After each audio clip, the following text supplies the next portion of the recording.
A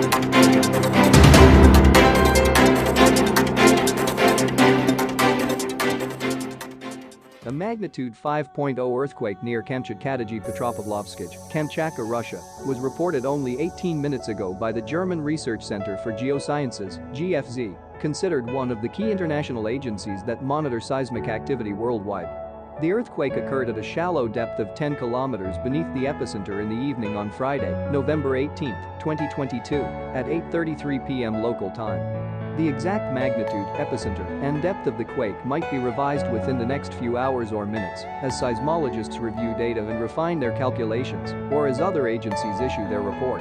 A second report was later issued by France's Réseau National de Surveillance Seismique, RENAS, which listed it as a magnitude 5.2 earthquake. Other agencies reporting the same quake include the Citizen Seismograph Network of Raspberry Shake at magnitude 5.0 and the European Mediterranean Seismological Center (EMSC) at magnitude 5.0.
Are you all my personal